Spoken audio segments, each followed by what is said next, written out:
68% de los norteamericanos sufren de tiempo en tiempo del síndrome del estrés crónico.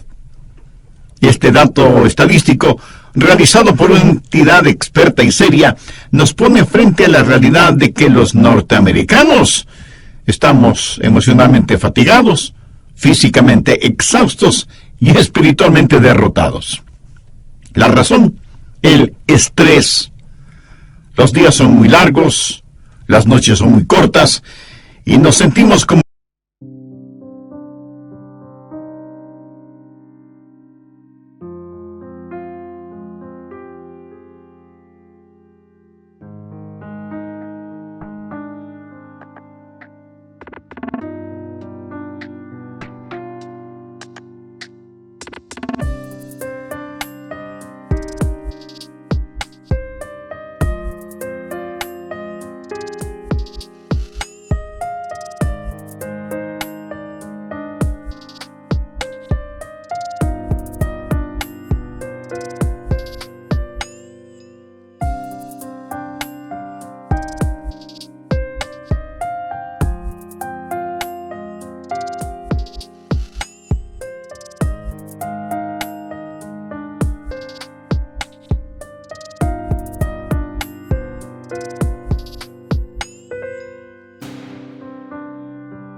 una competencia ratonil. Hay tanto por hacer y muy poco tiempo para hacerlo.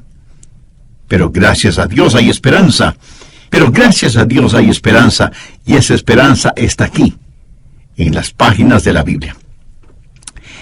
Isaías, el príncipe de los profetas, bañó su pluma en dorada gloria para escribir las palabras del verso 28, que lo comienza con una pregunta. ¿No has sabido? ¿No has oído que el Dios eterno es Jehová, el cual creó los confines de la tierra? No desfallece ni se fatiga con cansancio, y su entendimiento no hay quien lo alcance. ¿Qué es lo que está diciendo el profeta aquí? Está diciendo que Dios nunca se cansa, ni se queda perplejo, ni tira la toalla. Ahora miremos la promesa que encontramos en el verso 29. Él da fuerza al cansado y multiplica las fuerzas al que no tiene ninguna. Los muchachos se fatigan y se cansan. Los jóvenes flaquean y caen. El hecho de que usted sea joven no significa que es inmune al estrés. Y el verso 31 dice, pero los que esperan a Jehová tendrán nuevas fuerzas, levantarán alas como las águilas, correrán y no se cansarán, caminarán y no se fatigarán. Bien, pensemos en el problema del estrés, y eso lo encontramos en Isaías 40, los versos 28 y 29. En estos versículos se menciona a dos clases de personas. Por supuesto, la una es Dios Todopoderoso, el omnipotente, omnisciente y soberano Dios. Se le llama el Dios eterno, el creador de los confines de la tierra. No hay ninguno otro como Él. La otra persona somos todos nosotros.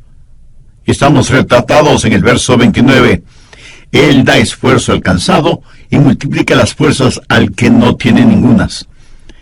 Recuerden que estamos hablando del estrés. Ahora, ¿qué es el estrés? Estrés es el vacío que existe entre las demandas que ponen sobre nosotros y nuestra habilidad para cumplir con esas demandas. La diferencia entre esas demandas y nuestra habilidad es lo que se llama el factor estrés. En un lado tenemos las responsabilidades, las necesidades, las demandas y las oportunidades de la vida. En el otro lado tenemos todas las cosas que queremos hacer, deseamos hacer, tendremos que hacer y debemos hacer. Pero en otro lado tenemos todas las cosas de las cuales estamos muy conscientes hoy. Nuestra inhabilidad, nuestra debilidad, nuestra pecaminosidad, nuestra falta de conocimientos, nuestras fallas. Y decimos, yo quiero, yo debo, pero no puedo. Aquí están las oportunidades y necesidades. Allá las debilidades y fracasos. Y entre ellas hay un vacío. Ese vacío es el factor estrés es el abismo entre el debo hacerlo y no puedo hacerlo, el que nos abruma. Y todos nosotros somos vulnerables. ¿Es usted un ejecutivo? Leí de una compañía que contrató a un asesor gerencial porque la moral estaba por los suelos entre los ejecutivos de esa empresa. ¿Sabe lo que el asesor descubrió? Que 21 de los 22 ejecutivos de esa compañía sufrían de un estrés tan intenso que estaban causando enfermedades físicas como úlceras, alta presión, depresión. Pero escuche, no solo los ejecutivos sufren de estrés.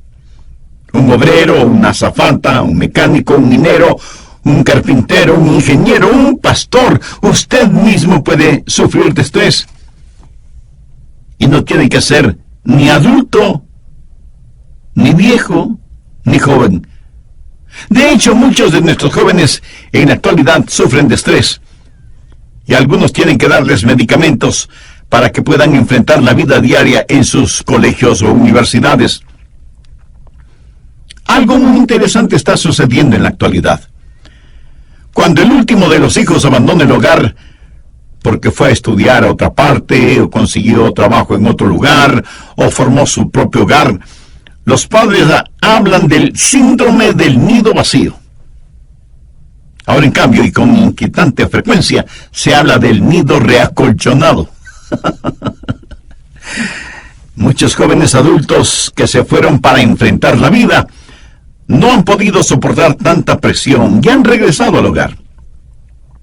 Y hay una proliferación de hogares destruidos, cuentas sin pagar, vidas asustadas, heridos emocionales, que deambulan por las calles, gente oprimida por el estrés, sufriendo de indigestión, úlceras, falta de aliento, dolores de cabeza, dolores musculares, fatiga, cansancio, aburrimiento, irritabilidad, falta de concentración, pérdida de memoria, insomnio, todo esto identificado bajo una sola palabra: estrés. Déjeme compartir con usted otro dato estadístico, sorprendente. No sé si es absolutamente cierto, pero si lo es inquietante. Del 75 al 90% de todas las visitas hechas a doctores de cuidados primarios el año pasado fueron por enfermedades relacionadas con el estrés. La gente solía ir a los gimnasios no para hacer físico-culturismo, sino primordialmente para bajar de peso. Ahora, los que administran estos negocios dicen que sus clientes van para ver si por medio del ejercicio pueden eliminar el estrés. El estrés es la razón por la que mucha gente se involucra en el yoga, escucha música de la nueva era y en toda clase de cosas negativas. Y cuando una persona padece de estrés, no puede gozar de la vida y es especialmente vulnerable a los ataques de Satanás. En el capítulo 25 del libro de Deuteronomio leemos que hubo un rey llamado Amalek, quien atacó la retaguardia del pueblo de Israel cuando estaba cruzando el desierto. Amalek aniquiló a los que estaban retrasados, débiles, desanimados y cansados. Cuando usted está estresado, tendrá horrendos argumentos en su casa por la más mínima cosa. Lo más insignificante será motivo para argüir. Las irritaciones se irán acumulando cuando está bajo estrés. Y eso, amigo, no es ficción, es la realidad. Pero deseo que vean no solo el problema del estrés, sino también la provisión de suficiencia. Quiero que sepa que Dios no le ha dejado sin su ayuda. Veamos lo que dice Isaías 40:31. Pero los que esperan a Jehová tendrán nuevas fuerzas, levantarán alas como las águilas, correrán y no se cansarán, caminarán y no se fatigarán. Esta es una hermosa promesa. Por favor, escúcheme atentamente. No es un pecado el padecer de estrés, pero sí es un pecado el no utilizar la ayuda que está completamente disponible para usted. Esta es una de las más estupendas promesas en toda la Biblia. Permítame repetirla. Pero los que esperan a Jehová tendrán nuevas fuerzas, levantarán alas como las águilas, correrán y no se cansarán, caminarán y no se fatigarán. Note que aquí hay tres promesas distintas. Primero, habla de la habilidad de volar, de levantarse por sobre los tiempos difíciles de la vida, y usa el ejemplo del águila. ¿Sabía usted que a las águilas les gustan las tormentas? Cuando los rigores de la vida se hacen presentes, cuando llegan las tormentas, cuando vienen las dificultades y adversidades de la vida, necesitamos ser como las águilas. Las águilas esperan la tormenta. Y cuando sienten que el aire está siendo calentado por el calor de la tierra y que las ráfagas termales comienzan a soplar, salen de sus nidos en las rocas, extienden sus poderosas alas y comienzan a ascender y a planear. Y mientras más rápido sople el viento, volarán más y más alto. Todos nosotros tenemos tormentas, enfrentamos adversidades y necesitamos aprender lo que las águilas nos enseñan. Las águilas han aprendido que aquello que causa que otras aves no puedan volar, de alguna manera es provechoso para ellas. Porque cuando esas ráfagas termales llegan, en primer lugar pueden volar más alto. No podrían volar tan alto si no hubiera tormentas. En segundo lugar, pueden ver mucho más lejos. Y en tercer lugar, pueden volar más velozmente. En algún lugar leí que las águilas pueden volar normalmente a 75 kilómetros por hora. Pero en una ráfaga de la tormenta pueden alcanzar hasta 150 kilómetros por hora. Y tienen una vista increíble. Pueden mirar directamente al sol gracias a una especie de lentes protectores que tienen sobre sus ojos. Un águila puede estar en su nido y ve a lo lejos la formación de nubes de tormenta o las ráfagas termales que se levantan del suelo. Y cuando llega el momento, con serena elegancia se eleva con el viento a más de 100 kilómetros por hora y mirando nítidamente todo lo que le rodea, está verdaderamente disfrutando de la vida. De paso, ¿sabe cómo esa águila aprendió esto? A lo mejor a usted no le gusten estas lecciones de vuelo. Anote al margen Deuteronomio 32:11. Es una maravillosa lección. Dice, como el águila que excita su nidada, revolotea sobre sus pollos, extiende sus alas, los toma, los lleva sobre sus plumas. ¿Qué significa esto? Un águila construye su nido. Y yo he visto nidos de águilas. Son enormes. Y los construyen muy fuertes, con ramas y todo lo que puedan encontrar. Pero luego usan sus propias plumas para que el piso sea suave y acolchonado para sus polluelos. Y vuelan por todo lado buscando gusanos, culebras, ratones y hasta pescados para alimentar a sus aguiluchos. Pero un día la mamá águila decide que es tiempo de que sus hijos aprendan a volar. Así que en el nido comienza a revolotear sobre sus pollos, tal y como lo dice en Deuteronomio, creando incomodidad para los pequeños. Un pastor alguna vez dijo, Señor, estoy construyendo mi nido. Por favor, pon una espina en él. Esa águila continúa batiendo sus alas más y más fuerte, forzando a los pollitos a ir hasta el borde del nido. Y desde ahí, ellos miran hacia abajo, donde no hay nada más que duras y filosas rocas. Y me imagino que uno de ellos dirá, si es que las águilas hablan, mamá, ¿estás segura de lo que estás haciendo? Ella finalmente le da un suave empujón, y ese aguilucho comienza a caer al vacío, gritando desesperadamente, ¡nunca ha volado antes! Mamá águila se lanza en picada, Y a pocos metros de que su hijo se estrelle en las rocas, ella extiende sus alas y recibe a su pequeño que se aferra a sus plumas. Ella retorna al nido y repite el mismo procedimiento una y otra vez, hasta que un día el polluelo por instinto extiende sus alas y hay una ráfaga de aire y él empieza a mover sus alitas, primero lentamente, y descubre que puede volar. Muchos de nosotros a veces pensamos que Dios es cruel, cuando en verdad Él es bondadoso. Escuché una historia realmente admirable. Jennifer Johnson una noche regresaba a su casa manejando. Había neblina y llovía, y ya estaba oscureciendo. Estaba en un sector de la ciudad por la cual no le gustaba pasar. De pronto su carro se detiene y se da cuenta que es por falta de gasolina. Se disgusta con ella misma porque se había olvidado de poner gasolina en su carro. Miró alrededor de ella y lo único que vio fueron bodegas y cercas metálicas. Y pensó, oh no, ya está oscuro. ¿Habrá algún restaurante o farmacia por aquí cerca? No había nada. De hecho, casi no había luces en la calle, y se consoló pensando, bueno, en algún momento asomará un carro de la policía. Y comenzó a orar para que Dios le ayudara. De pronto sus temores tomaron forma. Vio venir por la mitad de la calle a un hombre corpulento, dirigiéndose hacia ella.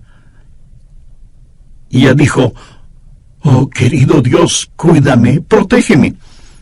Y se deslizó hacia abajo en su asiento con la esperanza de que el hombre no la viera. Pero él vino directamente al carro, miró y comenzó a golpear suavemente la ventana, haciéndole señas para que bajara el vidrio. Ella le gritó, ¡aléjese de mí, aléjese de mí! Parecía que él estaba diciendo algo, pero no podía escucharle, porque estaba gritando desesperadamente. Y entonces se le ocurrió hacer sonar el pito o la bocina de su carro. Y ahí estuvo pitando y gritando por un largo rato. Después de algunos minutos, el hombre dio media vuelta y se fue. Y ella suspiró diciendo, gracias, Señor. Pero momentos más tarde, vio venir nuevamente al hombre, pero esta vez traía una barra de hierro en sus manos. Se acercó al carro y dijo algo. Ella gritó y volvió a hacer sonar el pito. Él rompió la ventana con la barra de hierro, metió su mano y quitó el seguro de la puerta. Ella se deslizó hacia el otro lado del asiento, pero él estiró su brazo, la agarró y empezó a sacarla del carro. Ella le dio una patada en la cara y él comenzó a sangrar por la nariz, pero la sacó del carro. La alejó unos cuantos metros de ahí y la soltó. Ella se quedó sorprendida, no sabiendo qué hacer, pero lista para pelear. De pronto escuchó un ruido y vio una luz. El piso en donde ella estaba comenzó a temblar, y vio que un tren venía a toda velocidad hacia su carro, destrozándolo por completo. El hombre del cual ella tuvo tanto temor fue el que le salvó la vida. Su carro se había quedado sin gasolina justo en medio de las rieles del tren. Muchas veces vemos las cosas y pensamos que son las peores cosas que nos han pasado. Espero que usted nunca tenga que pasar por una experiencia como la de Jennifer Johnson. Pero a veces usted no puede decir lo que está pasando solo por las apariencias exteriores. Así, las tormentas de la vida que le llegan pudieran ser cosas que Dios trae a su vida para librarle de algo y para ayudarle para que usted vuele como las águilas. Pero lo más triste es que encima de esos problemas creamos otro problema que acentúa el estrés. Ni siquiera pensamos en Dios. Y nos decimos que la solución debe estar en algún medicamento o que será bueno buscar la ayuda de algún psicólogo o psiquiatra. Amiga, amigo, ¿qué hace usted cuando padece de estrés? ¿Es Dios su primera opción o es la última? Al finalizar el programa anterior dije que lo más triste era que, a más de todos los problemas que tenemos que enfrentar diariamente, creamos, aún sin darnos cuenta, otros problemas que acentúa el estrés. Ni siquiera pensamos en Dios. Y nos decimos que la solución debe estar en algún medicamento o que será bueno buscar la ayuda de algún psicólogo o psiquiatra. Amiga, amigo, ¿qué hace usted cuando padece de estrés? ¿Es Dios su primera opción o es la última? ¿Ha aprendido usted a esperar en Dios? Cuando esperamos en Jehová seremos capaces de volar, a pesar de los rigores de la vida. Pero no solo seremos capaces de volar, sino que seremos capaces de correr sin cansarnos. En el capítulo 8 del libro de los Hechos, leemos la historia de Felipe y el etíope eunuco. Este eunuco necesitaba del Señor. Dios le ordenó a Felipe que se acercara al carro de este funcionario de la reina de Candace. Y me imagino que Felipe algo habrá tenido que correr para alcanzar y subirse al carro. Dios le dio a Felipe una oportunidad sobre ruedas. Hay los rigores de la vida y hay la vertiginosidad de la vida. Y necesitamos ser como atletas en competencia para hacer lo que tenemos que hacer. Alguien dijo, en alguna parte de África hay una gacela que al levantarse por la mañana se dice, si no puedo correr más rápido que león, terminaré en su estómago. Y en ese mismo lugar del África hay un león que piensa, si no puedo correr más rápido que la gacela más lenta, me moriré de hambre. Así que tanto la gacela como el león se despiertan corriendo. Creo que a veces nos sentimos de la misma manera. Nos despertamos corriendo porque Satanás, el león rugiente, acecha en nuestro sendero. ¿De dónde vamos a obtener la fortaleza para volar como águilas? ¿De dónde obtendremos fuerza para correr frente a los rigores de la vida? Bien, veamos nuevamente lo que nos dice el profeta Isaías. Pero los que esperan a Jehová tendrán nuevas fuerzas, levantarán alas como las águilas, correrán y no se cansarán, caminarán y no se fatigarán. Dios le dará la fortaleza para caminar en los tiempos rutinarios de la vida. Hay los rigores de la vida y la vertiginosidad de la vida. Pero ¿saben dónde la mayoría de nosotros tenemos problemas? En las cosas rutinarias. Quiero decir, cuando llegan las tormentas, las enfrentamos. Cuando llegan las oportunidades, a veces estamos preparados para aprovecharlas. Pero son las cosas rutinarias en las que fracasamos. Y no se olvide que son las cosas rutinarias con las que vivimos la mayoría del tiempo. Una cosa es volar como las águilas o surgir como un atleta, pero otra cosa es permanecer en la rutina cotidiana.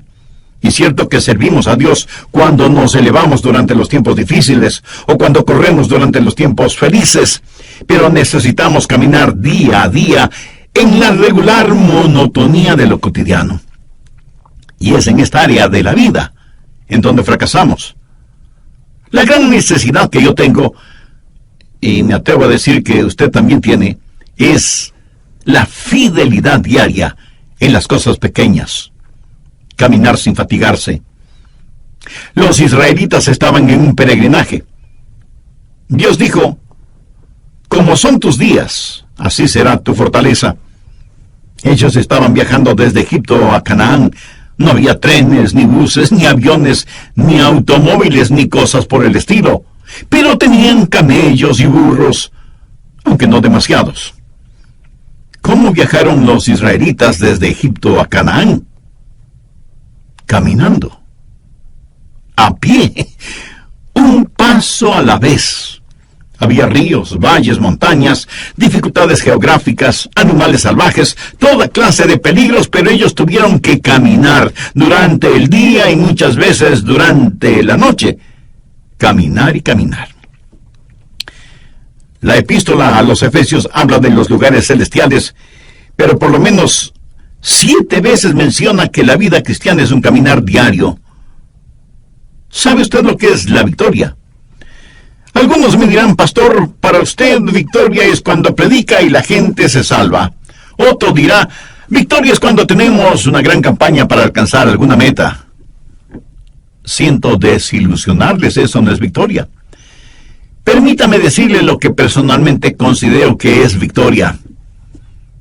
Es el desayunar juntos como familia. Es vestir y preparar a los hijos para que vayan a la escuela. Es tener salud para ir al trabajo. Es limpiar la casa, aunque no esperemos visitas. Es el estudio bíblico diario y el tiempo devocional y el tiempo de oración. Victoria es el ser dulce con su cónyuge, cariñoso con los hijos, servicial con el prójimo. Victoria es ser la misma persona en la casa, en la oficina o en la calle, en días buenos o malos, fríos o calurosos, con lluvia o con sol. Así es la vida cristiana cotidiana. Déjeme compartir con usted un secreto a voces. Si usted es un genuino cristiano en su hogar, puede serlo en cualquier lugar. Pero si usted no es un genuino cristiano en su hogar, usted fracasará en cualquier otro lugar como cristiano. Y no faltará quien pregunte, entonces, ¿qué hace Dios por nosotros? Bueno, en tiempos de adversidad nos ayuda a levantarnos como águilas. En tiempos de oportunidad nos ayuda a correr como atletas. Pero en tiempos de necesidad tenemos que ir día a día. Gracias a Dios por los rigores de la vida y gracias a Dios por la vertiginosidad de la vida. Pero amigo, no se olvide de la rutina de la vida. Las cosas diarias de la vida que necesitamos aprender y cómo obtener la victoria sobre el factor estrés. Necesitamos aprender a tener aguante, resistencia. Leí de un caracol que comenzó a subir por un árbol de manzanas. Y usted sabe que los caracoles se mueven muy lentamente.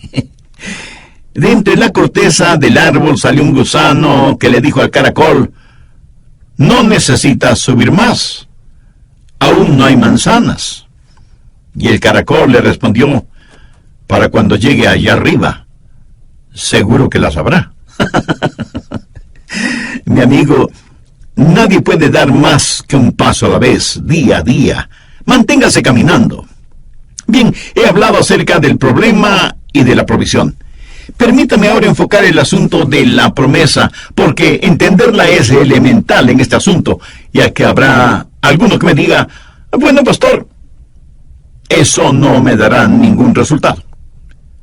Amigo, espere un instante antes de decir eso. ¿Cuál es la promesa? Isaías 40:31. Pero los que esperan a Jehová tendrán nuevas fuerzas. Y esta promesa tiene una provisión. Usted debe esperar a Jehová para que su fuerza se renueve. La palabra renovar en hebreo es la palabra chalaf. Y literalmente significa cambiar o intercambiar. La vida cristiana no es solo una vida cambiada, es también Esa es la razón por la que en Efesios 6:10 leemos, por lo demás, hermanos míos, fortaleceos en el Señor y en el poder de su fuerza. Y el apóstol Pablo en Gálatas 2:20 dice, con Cristo estoy juntamente crucificado y ya no vivo yo, mas vive Cristo en mí. ¿Lo ve? Es una vida intercambiada. Ahora, ¿cómo sucede esto? Bueno, la palabra de Dios lo explica claramente. Para que este intercambio suceda, tenemos que esperar a Dios. Y no faltará quien me pregunte, pastor, ¿qué significa eso? Déjeme aclarar esto en su mente de una vez por todas. Esperar no significa simplemente el estar sentado sin hacer nada. En épocas pasadas, cuando un joven estaba enamorado y quería que determinada jovencita fuera su novia, ¿sabe lo que hacía? Tenía que esperar. Pero esto no quería decir que él no hiciera absolutamente nada. Por el contrario, él estaba haciendo todo lo humanamente posible por lograr que esa muchacha aceptara ser su novia. En la actualidad las cosas son muy diferentes, pero usted sabe eso, ¿verdad? Cuando esperamos en el Señor, eso no significa inactividad. Esperar en el Señor significa por lo menos 4 cosas. Esto es la clave para entenderlo. Tenemos el problema del estrés. Tenemos la provisión de suficiencia. Pero hay la promesa de fortaleza. ¿Dónde conseguimos esa fortaleza? ¿Cómo podemos volar como águilas? ¿Cómo podemos correr como atletas? ¿Cómo podemos vivir día a día una vida genuinamente cristiana? Esperando en el Señor. Y como eso es absolutamente cierto, lo que usted necesita entender es lo que significa esperar. Esa es la clave. Si usted no lo entiende, el resto no tiene ninguna importancia. Esperar en el Señor significa primero que usted tiene un deseo por Él. Usted anhela tenerlo. Veamos lo que dice el Salmo 62:1. En Dios solamente está callada mi alma. De Él viene mi salvación. El rey David escribió esto en un tiempo de estrés y de angustia. Y él sabía que solo Dios podía satisfacer sus más profundas necesidades. ¿Siente usted de la misma manera? Quiero decir, ¿está usted esperando por Dios? Está diciendo, Dios, anhelo fervientemente tenerte. Ahora, si usted busca alivio sin anhelar a Dios, está en un callejón sin salida. Segundo, no solo significa que usted anhela tenerlo, sino también que desea escucharle. Busque Proverbios 8:34. Bienaventurado el hombre que me escucha, velando a mis puertas cada día, aguardando a los postes de mis puertas. ¿Qué significa ese versículo? Aquí está una persona que le dice a Dios, Dios, espero que vengas a esta puerta pronto, porque quiero escuchar las instrucciones que tienes para mí. Estoy esperando aquí, Señor, para que me hables. ¿Sabe de lo que este proverbio está hablando? Habla de un tiempo de quietud, de su tiempo a solas con Dios, de estar, por así decirlo, diariamente a sus puertas. Bienaventurado el hombre que me escucha, velando a mis puertas cada día, aguardando los postes de mis puertas. ¿Hace usted eso? Si no lo hace, no me diga que esto no le da resultado. Usted tiene que saber esperar en el Señor. Eso significa anhelar tenerlo. Eso quiere decir estar deseoso de escuchar su voz para obedecerla. ¿Ha conseguido Dios su atención? Leí una historia muy interesante relacionada con el tiempo de la Gran Depresión. De paso, le diré que yo nací en medio de la Gran Depresión, cuando era muy difícil el conseguir trabajo, cualquier clase de trabajo. Un hombre que era telegrafista vio el anuncio del trabajo que él sabía hacerlo. Muy emocionado se fue para solicitar ese trabajo. Cuando llegó al lugar, la sala de espera estaba completamente llena de personas que deseaban ser entrevistadas para ese trabajo. Él pensó que no tendría ninguna oportunidad porque muchos habían llegado antes que él, pero de todas maneras se sentó a esperar. Después de un rato, él escuchó suaves golpecitos en la puerta de una oficina. Puso mucha atención a esos insistentes golpecitos. Después de un minuto se levantó y entró en la oficina de donde provenían los golpes. Dijo algunas palabras. Y cuando salió, tenía una gran sonrisa en su rostro y dijo, conseguí el trabajo. Los demás quedaron asombrados. ¿Cómo que conseguiste el trabajo? Nosotros estuvimos antes que tú. Y él les dijo, yo estuve escuchando unos golpecitos en esa puerta. Eran letras en código Morse que decían, si usted puede entender estos golpecitos, el trabajo es suyo. Entre de inmediato en esta oficina. Excelente. En medio de la bulla de las voces de los demás, él estuvo escuchando, estuvo en sintonía con lo insólito, lo inesperado. Así hay personas que están en sintonía con Dios, mientras otras no lo están. ¿Qué significa esperar en Dios? Significa anhelar tenerlo, desear escuchar su voz, pero también significa algo más, significa contemplarle, mirarle. El Salmo 104:27 dice, todos ellos esperan en ti, porque les das su comida a su tiempo. Aquí habla acerca de los animales. Les das, recogen. Abres tu mano, se sacian de bien. ¿Cree que Dios cuidará de usted? ¿Tiene su mirada puesta en Él?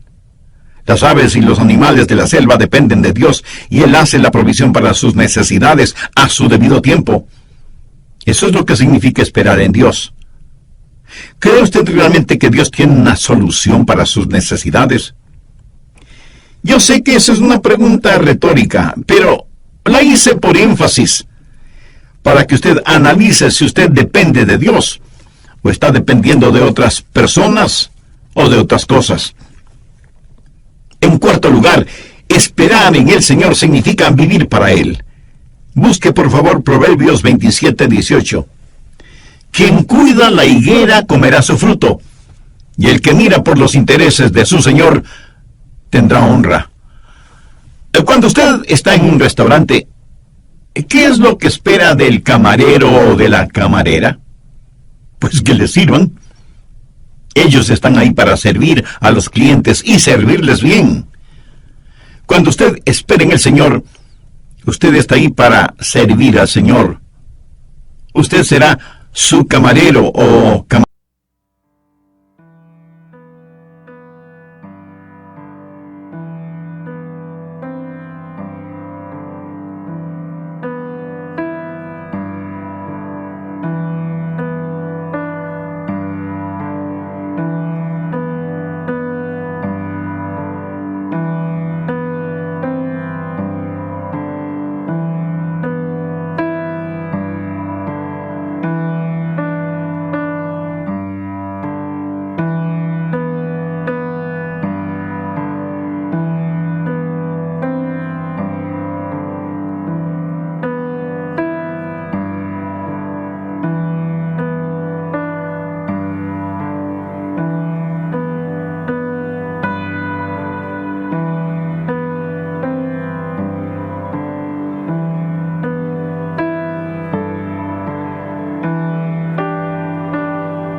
¿Quiere que Dios le dé fuerzas para poder volar como las águilas? ¿Desea que Dios cambie la debilidad suya por fortaleza de Él para que pueda correr como un atleta? ¿Quiere que Dios penetre en usted con su poder para que día tras día tras día usted pueda caminar sin fatigarse? Ahora permítame hacer una pregunta muy importante. ¿Por qué Dios debería darle más fortaleza si lo que usted va a hacer es servir al diablo? El esperar en el Señor significa anhelarle a Él, escucharle a Él, mirarle a Él y vivir para Él. Basado en la palabra de Dios, le puedo asegurar que si usted espera en Dios, Él renovará sus fuerzas. Y ese vacío que usted siente ahí, o sea, todas las cosas que debe hacer, y todas sus debilidades, frustraciones e inhabilidades, por acá, ese vacío será removido cuando Dios llene su nada con su todo y le inyecte la fuerza para que aprenda a esperar en Él. Y por favor, no diga que eso no da resultado si es que no lo ha tratado todavía. No diga que esto no sirve, porque si lo dice, sabe lo que está haciendo.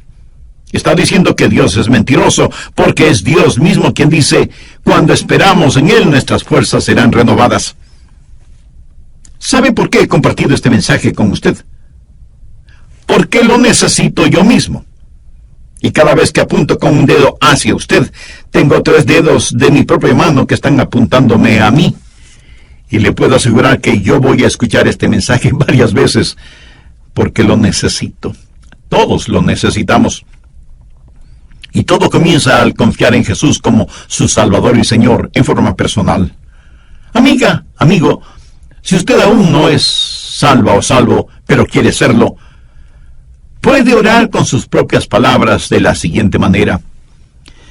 Querido Dios, sé que me amas y que quieres salvarme. Señor Jesús, tú moriste para salvarme y prometiste que me salvarías si confiaba en ti. Pues confío en ti, plenamente, desde este mismo momento.